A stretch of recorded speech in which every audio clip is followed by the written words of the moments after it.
Jalopnik.com tossed out a challenge of sorts recently, and that was to name the car you, or in this case the Drive Channel, would consider a sleeper.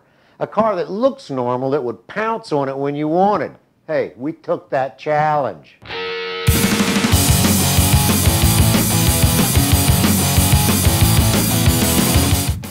I'm Michelle Rahal with the Drive Channel and thedrivechannel.com. If you like what we bring you, then favorite us or subscribe. We always like to interact with you.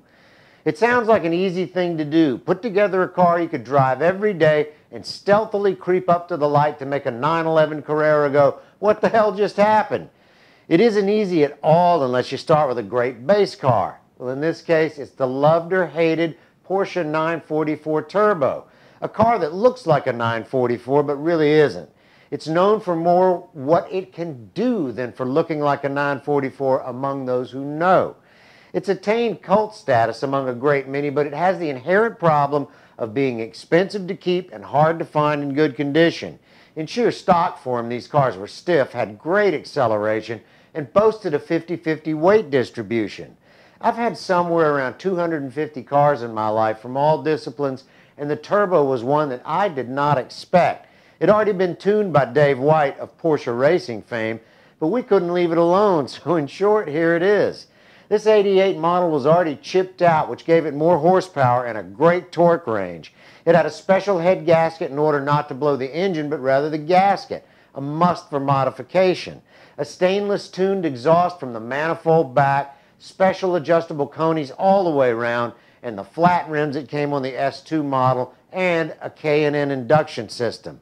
To us, that was a good start. We took the head, we had it ported and polished, installed cross bracing for the shock towers, added a larger intercooler. It already had a KKK turbo, and as I recall, it was the number 8 turbo, which was larger than normal from the factory. But we added adjustable boosts and re-chipped it to give it a little more punch.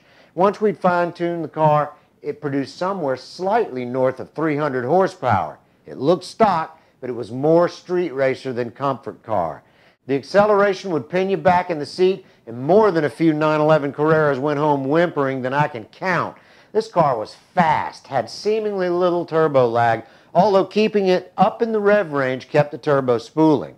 The tracking through the corners was nothing short of brilliant. You could kick the tail out slightly if you needed or trail the brake into the odd corner. The car would understeer if you induced it or oversteer to suit. The one thing about this car is that it was solid as a rock, not tinny sounding, no straining feeling from the engine, just a kick in the seat of power.